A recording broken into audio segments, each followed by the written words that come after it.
역대상 11장 4절부터 9절까지의 말씀을 우리 한 절씩 교독해서 봉독합니다. 다윗이 온 이스라엘과 더불어 예루살렘 곧 여부스에 이르니 여부스 땅의 주민들이 거기에 거주하였더라.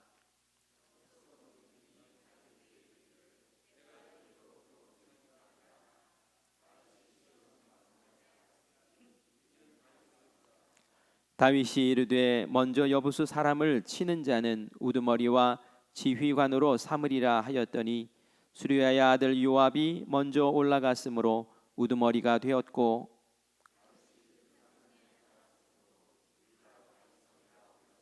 함께 읽습니다. 여러분 읽어주세요. 다윗이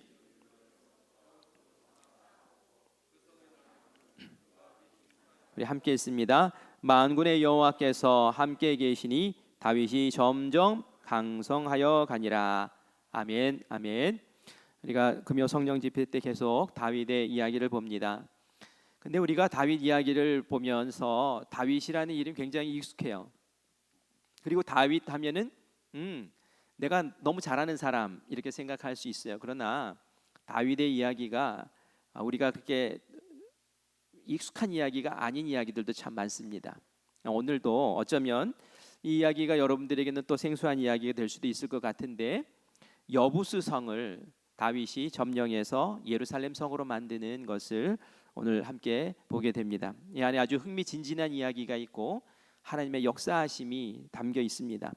말씀을 통해서 교훈을 얻고 또 다윗의 모습으로 일어선 우리가 되기를 간절히 바랍니다. 지난 시간에 우리는 다윗이 남유다의 왕으로 7년 6개월을 지냈고 그리고 나서 통일 왕국의 왕이 되는 모습을 보았습니다. 다윗은 하나님의 계획에 따라서 기름 부음을 받은 왕이었죠. 그래서 남쪽에서 유다 지파를 중심으로 7년 6개월을 아주 아름답게 잘 보낼 수 있었어요. 그러나 북쪽에 있었던 이스보셋 왕과 아브넬 장군은 서로에게 이득을 찾기 위해서 서로를 끌어당기고 이용하는 관계 속에서 나라를 꾸려 나갔었죠.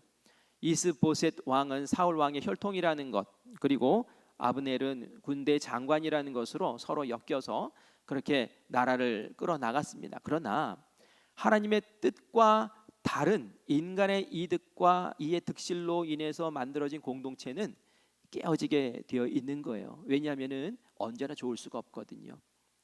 한쪽에 마음이 상하면 그 관계는 깨어지고 분열되는 모습이 이 북이스라엘에서 일어납니다. 아브넬이 배신을 합니다. 그리고 다윗에게 그 10지파의 장로들을 설득시켜서 통일 왕국을 이룰 수 있도록 협력하는 모습을 보이게 되고 결국은 다윗이 통일 왕국의 왕으로 일어서는 장면을 우리가 지난 시간에 보았습니다. 그런데 다윗이 통일 왕국의 왕이 되어서 가장 먼저 한 일이 무엇이었을까요?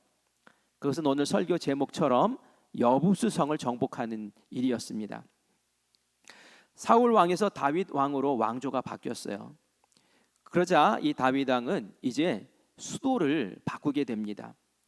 다윗 왕이 7년 6개월 동안 있었던 그 남쪽 유다의 수도는 헤브론이라는 곳이었어요. 근데 헤브론은 남쪽에 있었으니까 그 이스라엘 전체를 통치하기에는 지정학적으로 좋지가 않은 거예요.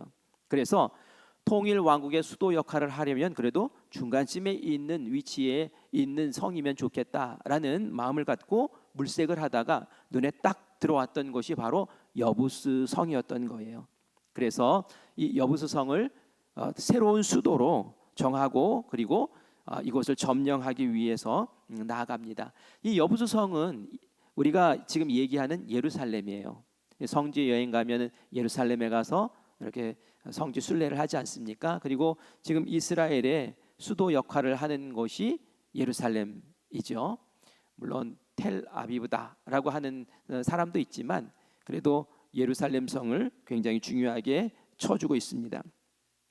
예루살렘 성은, 예루살렘이라는 곳은 아브라함 때부터 인연이 있던 곳이었어요. 믿음의 조상 아브라함의 영적인 추억이 있던 장소였습니다. 창세기 14장에 보면은 아브라함이 전쟁을 치릅니다. 조카 롯을 구하기 위해서 군대를 이끌고 가서 결국은 이제 전쟁을 이기고 전리품도 많이 가지고 와요. 그러면서 한 왕을 만나서 그 왕 앞에서 제일 처음 11조, 성경에 나오는 첫 11조를 드리는 장면이 나옵니다. 그 왕의 이름이 멜기세덱이었는데요. 멜기세덱은 누구의 왕이었냐면은 살렘의 왕이었다, 이렇게 나와요. 살렘의 왕. 이게 바로 예루살렘 할 때 그 살렘이 바로 이제 그 지명의 이름인 것이죠. 그래서 살렘의 왕 멜기세덱에게 11조 예물을 바치는 것을 보는데, 이 살렘이라는 뜻은 여러분들이 잘 아는 샬롬하고 어근이 같은 거예요. 평화라는 뜻이 있습니다. 다시 말해서 예루살렘은 평화의 도시라는 그런 의미가 있는 것이죠. 또 아브라함이 하나님의 명령으로 외아들 이삭을 바치는 일이 있었죠. 그때 올라갔던 산이 모리아 산이라는 곳이었어요. 근데 이 모리아 산이 어디 있냐면 바로 이 예루살렘에 있는 산이란 말이죠. 그곳에서 여호와 이레다, 그죠? 아들을 잡으려고 했더니 잡지 말아라 하면서 숫 양을 한 마리 준비해 놓으신 게 있었잖아요. 그래서 그것을 보면서 아브라함이 고백하잖아요. 아, 여호와 이레, 하나님 다 준비해 놓으셨군요. 다 준비하고 계신 하나님입니다 라고 그렇게 고백을 했는데, 그 이 살렘의 평화와 이레가 예루 이렇게 변해요. 그래서 더 합쳐져서 예루살렘, 평화를 준비한 도시라는 의미로 이 예루살렘이 이름 지어졌다라는 이야기를 제가 들었습니다. 그런데 이 살렘이라는 곳에 오늘 보니까 여부수 사람이 살고 있었던 거예요. 그리고 그 여부수 사람이 살았던 성이기에 여부수 성이라고 이름이 붙었던 것이죠. 그런데 다윗이 이곳 여부수 성을 점령하기 위해서 이곳에 오게 됩니다. 근데 좀 이상해요. 뭐가 이상하냐면은 이 가나안 땅을 정복할 때에 여호수아가 여부수 성도 점령하지 않았을까? 이런 생각을 하지 않을 수 없단 말이에요. 아니, 그 당시에 이스라엘 전역을 이 여호수아가 지휘군 지휘하면서 하나하나 점령하면서 지파들에게 다 나눠줬는데, 이 여부수 성은 왜 여부수 사람이 계속 살고 있느냐는 말이에요. 그것은 여호수아 15장 63절에 가면 이유가 나옵니다. 우리 여호수아 15장 63절 말씀을 같이 읽겠습니다. 예루살렘 주민 여부수 족속을 유다 자손이 쫓아내지 못하였으므로 여부수 족속이 오늘까지 유다 자손과 함께 예루살렘에 거주하니라. 아멘, 아멘. 여호수아 때 정복 전쟁이 있었죠. 그때 여호수아가 가나안 5 왕과 전쟁을 치릅니다. 이때에 아주 재미있는 이야기가 하나 나와요. 여호수아가 이기는 거예요. 그런데 해가 너무 짧은 거예요. 이대로 갔다가는 다 물리칠 수 없을 것 같아요. 기회가 되었을 때 다 전멸시키기를 여호수아는 원했어요. 그래서 하나님에게 이런 기도를 했습니다. 태양을 멈추게 해주세요. 이런 기도, 어떻게 이렇게 기도를 할 수 있을까요? 그랬더니 하나님이 그 기도를 들으시고는 아얄라 골짜기에 그 태양을 멈추게 딱 해놓으신 거예요. 그래서 이 5 왕이 이끄는 군대를 다 전멸시키는 그러한 일을 여호수아가 하게 돼요. 그런데 이 5 왕 가운데 제일 우두머리 왕이 아도니세덱이라는 왕이 있었는데, 이 사람이 바로 이 여부스 성의 주인이었어요. 아모리 족속이었거든요. 그런데 이 사람이 여호수아에게 졌잖아요. 그래서 이 전쟁 후에 여호수아가 이 유다 지파에게 야, 너희들이 이 땅 주인이니까 너희들이 차지하고 맡겼어요. 베냐민 지파와 유다 지파에게 맡겼는데, 이 베냐민 지파 유다 지파가 방심을 한 거예요. 그 땅을 줬으면 얼른 차지하고 정신 바짝 차리고 그렇게 했어야 되는데, 우물쭈물 방심하고 있다가 이 여부수 족속이 고통을 타고 쏙 예루살렘 성으로 들어가 버렸네요. 그리고 나서는 문을 걸어 잠그고, 그리고 나서는 격렬하게 저항을 하는 거예요. 결국은 유다 지파, 베냐민 지파가 쫓아내지 못했어요. 그래서 그 여호수아 15장 63절 말씀에도 나오죠. 예루살렘 주민 여부수 족속을 유다 자손이 쫓아내지 못하였으므로 여부수 족속이 계속 그곳에 머물게 되었다라는 그러한 말씀을 주고 있습니다. 여부수 족속이 그때 딱 땅을 차지하고 나서 400년 동안이나 아무도 여부수 족속을 거기서 쫓아낼 수가 없었어요. 다른 지파들도 못 쫓아냈어요. 예루살렘의 주인 행세를 이 여부수 족속이 하고 있었다라는 이야기입니다. 우리가 여기서 교훈을 얻어야 돼요. 무슨 교훈이냐면 영적으로 태만하면 안 된다라는 얘기예요. 영적으로 깨어 있어야 된단 말이에요. 제가 오늘 기도하다가 오는 사자와 같이 삼킬 자를 참는다고 누가? 마귀가 그랬어요. 베드로가 말했어요. 근신하라, 깨어 있어라. 그러지 않으면 오는 사자가 마귀가 삼킬 자를 찾으러 돌아다닌다는 거예요. 영적으로 방만하고 영적으로 게으르고 느슨하고 그 유다 지파 조상들의 이 방만한 모습 때문에 이 예루살렘 성이 여부수 족속의 성이 되어버리고 400년 동안이나 이스라엘을 괴롭히는 족속으로 그곳에서 자리하고 있었다라는 얘기입니다. 이 땅을 정복하지 못한 이유가 뭘까요? 그것은 여부수 족속이 강해서일까요? 아니에요. 방심했기 때문입니다. 영적으로 깨어있지 않고 하나님 말씀 불순종했기 때문에 그랬다는 거예요. 하나님은 말씀하셨어요. 이스라엘 백성들에게 네 발로 밟는 땅은 영원히 너와 네 자손의 기업이 되리라. 하나님께 말씀하셨어요. 너희들이 밟는 땅, 너희들이 주장하는 땅, 자손의 기업이 될 것이다 라고 말씀하셨는데 이스라엘 백성들 그 조상들이 방심하고 영적으로 게을러서 공동체가 오랫동안 괴로움 당하는 그런 시간을 400년 동안이나 가져야 했다라는 것을 우리가 보게 됩니다. 그래서 우리가 신앙생활할 때에 영적으로 느슨해지거나 게으러지거나 나태해지지 않기 위해서 정말 애쓰셔야 돼요. 조금만 방심하면 늘어져 버리잖아요. 그럼 마귀의 밥이 되는 거예요. 그리고 이런 자그마한 실수가 400년 동안을 괴롭히는 어려운 단초가 될 수 있다라는 것도 우리가 꼭 기억하셔야 될 줄 믿습니다. 그리고 나서 다윗이 여부수 성 앞에 진을 쳤어요. 지금 진을 치고 400년 후에 딱 진을 치고 있는 거예요. 근데 여부수 사람들이 이 다윗이 진을 치고 있는데 전혀 두려워하지 않는 거예요.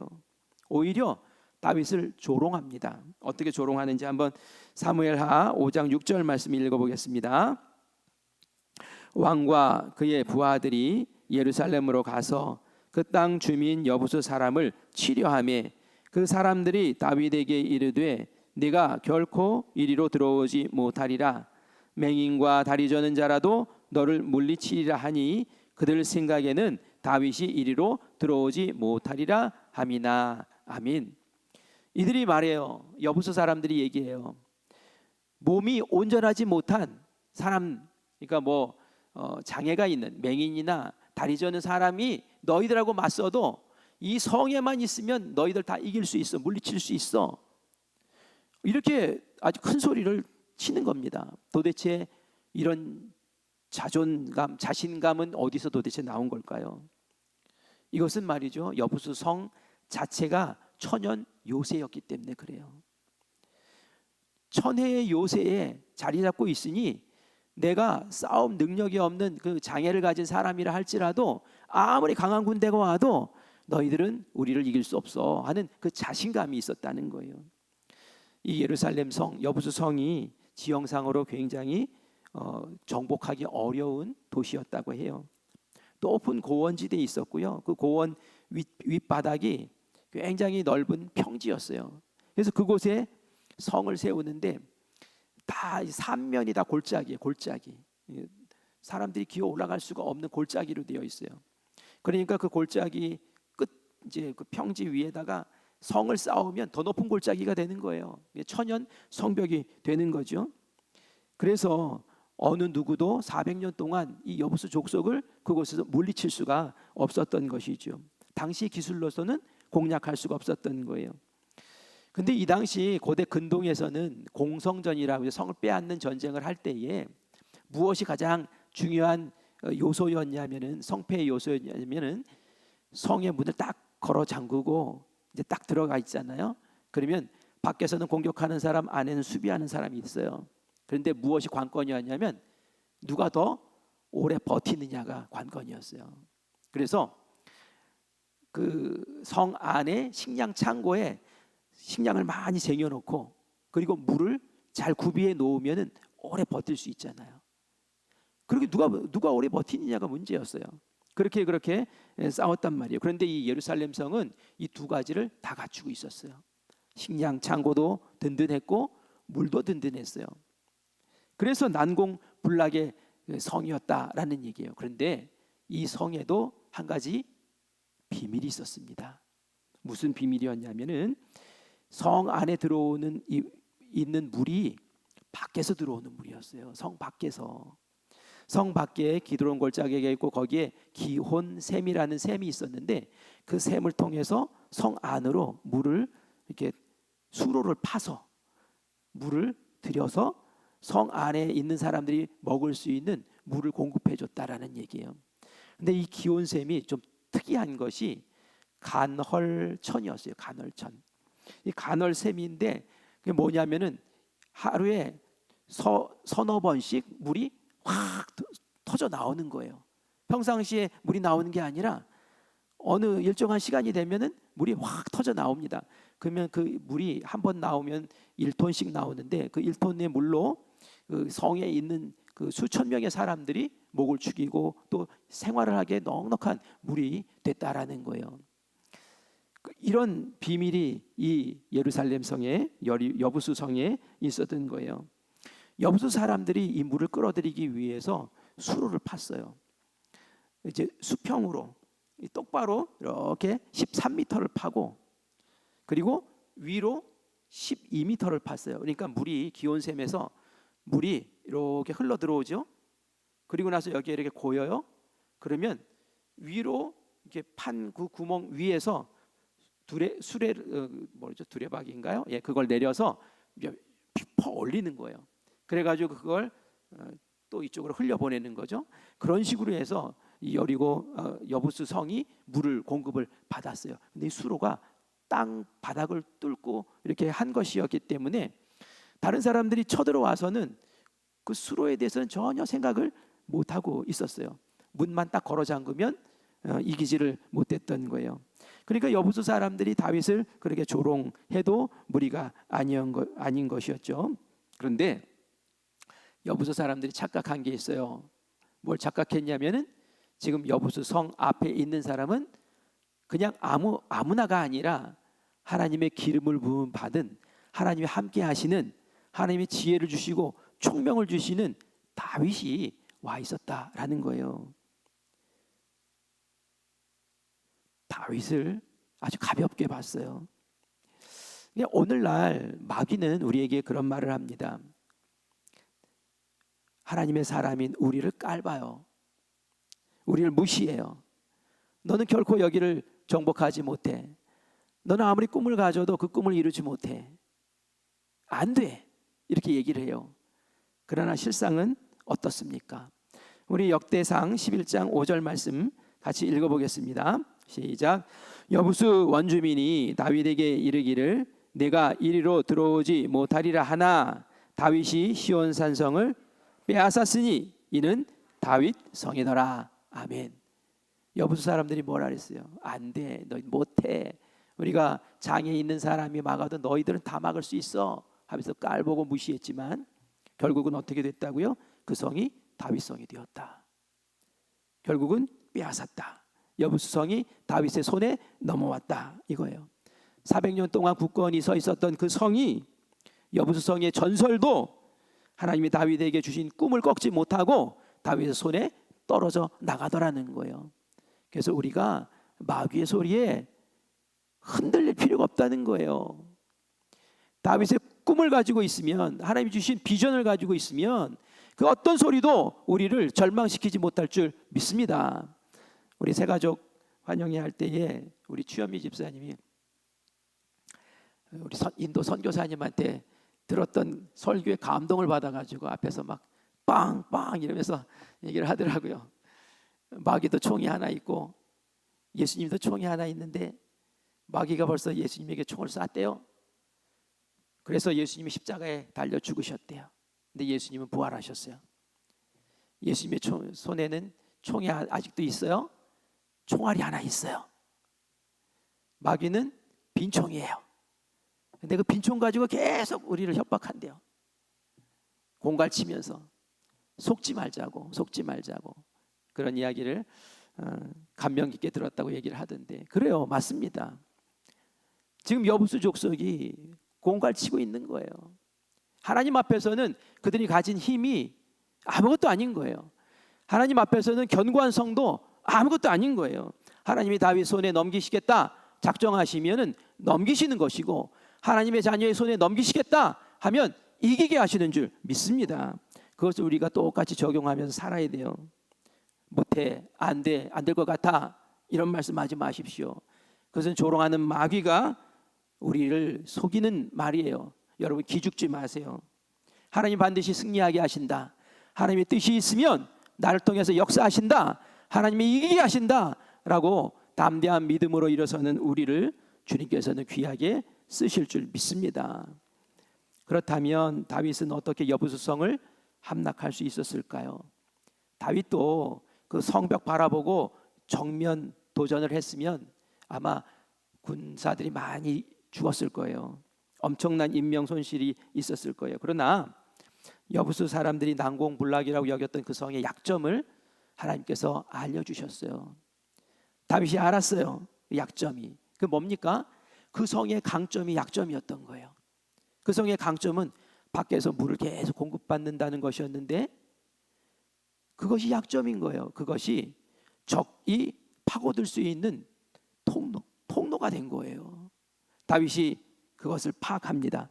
그래서 사무엘하 5장 8절에 이렇게 말씀을 합니다. 우리 같이 사무엘하 5장 8절 말씀 읽습니다. 그날에 다윗이 이르기를 누구든지 여부수 사람을 치거든 물 깃는 대로 올라가서 다윗의 마음에 미워하는 다리 저는 사람과 맹인을 치라 하였으므로 아멘 아멘. 다윗이 뭐래요? 물 깃는 곳으로 올라가래요. 물 깃는 곳으로. 물 퍼올리는 그곳까지만 가면, 누군가가 들어가면 그 안으로 넘어가서 성문을 안에서 열어버리면 우리가 와 들어가 가지고 성을 함락시킬 수 있다라는 거예요. 이 수로가 적들이 침투할 수 있는 통로가 되었던 거죠. 다윗이 그것을 간파한 거예요. 다행히 이 기온샘은 제가 아까 얘기했죠. 무슨 천이라고요? 간헐천이라 그랬어요. 물이 날 때가 있고 안 날 때가 있는 거예요. 물이 안 날 때 그 통로를 파고 들어가는 거예요. 근데 잘못 만나서 물이 나오면 이제 큰일 나는 거예요. 죽는 거예요. 거기서 그 통로에서 물이 차버리면 죽죠. 그래서 다윗이 병사를 모집을 하죠. 누가 민첩하고 날쌔게 그 일을 하겠느냐라고 사람을 모집하게 됩니다. 제가 한번 그림 보여드릴게요. 저게 바로 기온샘에서 여부수 성으로 들어갔던 것인데, 지금 이렇게 해서 이렇게 꺾여 있죠. 밑에가 기온샘이에요. 위로 올라가는 건 물 퍼올리는 거예요. 좀 자세히 볼까요? 다음 사진. 저 기온샘, 저기서 이제 물이 터져 나오는 데입니다. 저 밑바닥에서 물이 터져 나와요. 그래서 물이 이제 수로를 따라서 쭉 화살표 방향으로 지나갑니다. 그 다음 사진 보여줄까요? 그러면 저 물이 밑에 고이죠. 그러면 저 위에서 퍼올리는 거예요. 위에서 퍼올려서 물을 그 위에다가 고이게 하면 그 고인 물이 다시 이제 성으로 들어가게 돼 있는 구조였어요. 자, 이제 다음 사진 볼까요? 다음 그림을 보면은 저게 이제 물 수로예요. 수로에 간헐천이니까 물이 없어요. 그러니까 병사들이 이제 그 수로를 타고 들어갑니다. 그 다음 사진. 그리고 나서 그 12m 되는 그 수직 통로를 타고 올라가서 그래서 이제 그 여부수성의 문을 열게 되죠. 그래서 여부수성을 함락시키는 그러한 장면을 여러분들에게 보여줍니다. 근데 이 침투조 아무나 들어갈 수 없잖아요. 이 침투조 누가 할래? 하고 딱 손 들어라고 했을 때에 이 침투조에 요압 장군이 지원을 합니다. 요압 장군이. 왜냐하면 이 요압 장군이 다윗에게 잘못한 게 있었어요. 사실은 이 요압 장군은 군사령관이에요. 군사령관이 어떻게 그런 일에 나섭니까? 그런데 이 요압 장군이 나서요. 왜냐하면은 다윗에게 큰 잘못을 저질렀어요. 그 북이스라엘 쪽에 있었던 아브넬 장군이 이 북이스라엘을 넘기겠습니다라고 와서 이렇게 자기 좀 봐달라고 막 그러고 있을 때에 이 요압이 괘씸하게 생각했어요. 저것 봐라. 저 녀석이 다윗에게 잘 보여서 다윗에게 눈에 들어서 군대 장관이 되면 나는 어떻게 돼? 나랑 지금 경쟁이야? 저 죽여버려야겠네? 이런 마음도 있었고요. 또 이 요압 장군의 동생을 전쟁에서 죽인 사람이 바로 이 아브넬이었어요. 그러니까 다윗이 건드리지 말라고 그랬는데도 불구하고 이 아브넬을 이 요압 장군이 죽여버렸어요. 그러니까 다윗이 얼마나 괘씸하겠어요. 지금 열지파의 장로들을 다 설득시켜가지고 이스라엘을 지금 다윗에게 갖다 바치려고 하는데 그 사람을 막 죽여버렸으니 다윗이 얼마나 화가 났겠습니까? 막 자기 사적 감정 때문에 나라의 일을 이렇게 뒤흔들어 버리니까 말이죠. 눈에 나버렸어요. 그런데 이 요압 장군이 자원을 하는 거예요. 제가 하겠다고 계급장 띄고 제가 이 일에 앞장서서 죽이면 죽겠다고 그렇게 나섰던 거죠. 결국은 요압 장군이 이곳에서 큰 공을 세우게 됩니다. 그래서 다윗이 다시 한번 이렇게 인정해주고 세워주는 모습이 나와요. 근데 우리가 여기서 영적 교훈을 또 얻어야 되는데 뭐냐면은 이 여부수 사람들이 얼마나 교만합니까? 오만하잖아요. 영적으로 게으르고 영적으로 무감각해도 위험이에요. 그런데 교만하고 오만해서 방심하는 것도 이것도 문제라는 거예요. 이들이 그 수로를 잘 지키고 이곳이 유일한 통로야라고 병사를 세우고 그것을 강력하게 그 수비를 했더라면 이런 일 벌어지지 않았겠죠. 그런데 교만하고 오만해서 방심을 하니까 이렇게 사고가 터져버리고 성이 함락되는 일이 벌어져 버린다는 거죠. 우리가 영적으로 게을러도 안 되지만 또 영적으로 교만해도 안 되는 거예요. 그게 다 허점이 되는 거예요. 교만하고 오만하고 어깨에 힘주고 이러지 말고 늘 겸손하게 깨어서 빈틈이 없게 하나님 앞에서 온전하게 늘 깨어서 오늘이 마치 종말의 날인 것처럼 마지막 날인 것처럼 그렇게 정신 차리고 살 때에 주님께서 주시는 평강의 나라가 우리 가운데 영원히 임할 줄 믿습니다. 드디어 여부수 성이 다윗에게 함락됐어요. 그러자 이름이 바뀝니다. 어떻게 바뀌었을까요? 여부수 성이 이제 여부수 성이 아니라 예루살렘 성이 됩니다. 여부스라는 뜻은 짓밟힌 곳이라는 뜻이에요. 짓밟힌 곳. 그런데 예루살렘 성은 평화의 성입니다. 평화가 있는 성, 평화가 예비된 성 말이죠. 우상이 가득하고 폭력이 가득한 하나님을 몰랐던 그 성이 하나님을 아는 도성으로 바뀌고 하나님의 역사를 증거하는 그러한 아름다운 도성으로 바뀝니다. 하나님의 사람이 그곳에 들어가면 하나님의 임재가 그곳에 임하고 그리고 그 더럽고 추한 땅이 거룩한 땅으로 바뀌어버리는 거예요. 우리에게도 각자에게 주어진 땅이 있어요. 하나님이 예비하신 비전이 있어요. 여러분의 가정이 그렇고요. 내가 근무하는 일터가 그렇고요. 내가 다니는 이 교회가 그런 곳 아니겠습니까? 내가 그곳에 있을 때에 하나님이 임재하시고 그곳이 여부수 땅이 아니라 예루살렘 땅으로 변하는 그러한 역사가 우리를 통해 일어나기를 간절히 원합니다. 다윗이 가는 곳에 그런 역사가 일어났던 것처럼 그런 역사가 일어나야 돼요. 다윗은 성을 정복한 다음에 제일 먼저 뭐 했을까요? 수로를 단단히 보수하는 일을 했어요. 자기가 타고 들어왔던 그 수로. 그 여부수 사람들은 방심하고 교만하고 오만해서 그냥 놔뒀던 그 수로를 단단히 방비를 한 거예요. 저기 못 들어오도록 말이죠. 그렇게 해서 지켜나갑니다. 영이 깨어 있어야 돼요. 우리가 이제 고난주간 특별 새벽기도회를 합니다. 고난주간 특별 새벽기도회 할 때에 우리 영이 깨어 있어야 돼요. 영 깨어야 돼요. 그냥 내 육신이 연약하오니 나는 이러니까. 이런 사람들은 마귀에게 다 잡아먹히는 거예요. 그걸 몰라서요. 예수님의 제자들이 겟세마네 동산에서 예수님이 그렇게 피땀 흘리면서 기도하시는데 다 잤잖아요. 마귀가 다 삼켜버리는 거예요. 그러니까 겟세마네 동산에서 예수님 잡혀갈 때 뭐 내가 목숨을 걸고라도 예수님, 내가 죽는 한이 있어도 내가 예수님 지키겠다고요? 무슨 헛소리예요. 다 도망가 버리고 예수님 모른다고 3번이나 부인하고 예수님의 십자가 앞에 어느 제자가 있었습니까? 다 도망가고 요한 한 사람 다 거기 있지 않았습니까? 그게 뭐예요? 영적으로 다 게으르고 깨어있지 못하고 마귀에게 다 잡아먹힌 모습들 아니겠어요? 우리 큰빛교회는 그런 교회 되지 않기를 원합니다.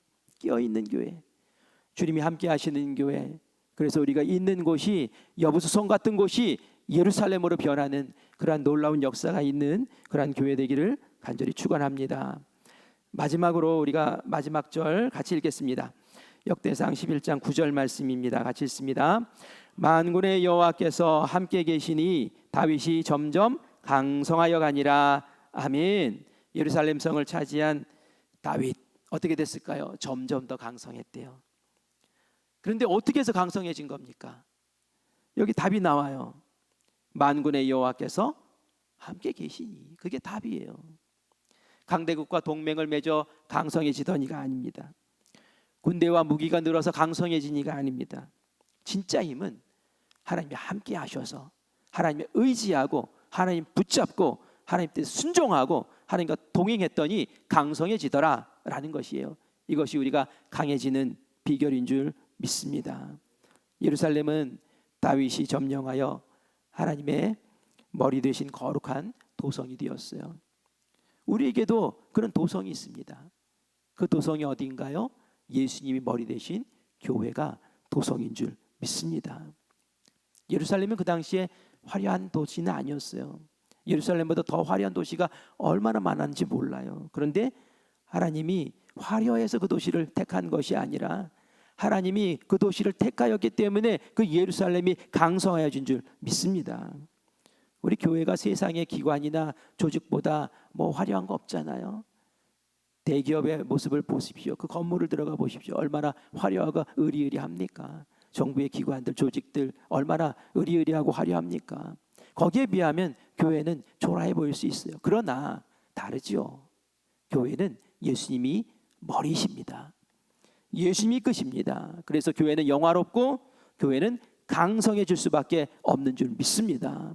우리가 큰빛교회의 성도로서 다시 마음을 새롭게 하시고 이 어두운 시대, 종말을 가까이 하는 이 시대에 우리가 더 깨어서 주님의 몸된 교회, 주의 머리 되신 그 말씀에 순종하며 여부주성을 예루살렘 성으로 바꾸는 귀한 역사가 우리를 통해 일어나기를 간절히 축원합니다.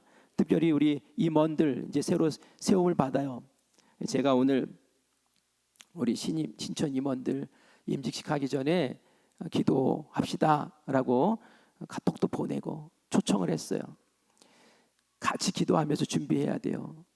그냥 신천 임원 임직하는 게 그게 무슨 대수예요. 직분 받으면 뭐 그게 뭡니까? 직분 받은 자의 모습, 능력 이게 드러나는 것이 진짜죠. 그러려면 기도해야죠. 그리고 능력 받아야죠.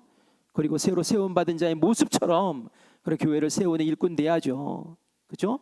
그래서 우리가 같이 기도하면서 우리 신천 임원들 힘내라고, 당신이 받은 사명이 있다고 우리 격려해 주시고 착하고 충성된 종이라고 인정받는 우리 모두가 되기를 간절히 축원합니다. 우리 함께 찬양하고 기도 모으겠습니다.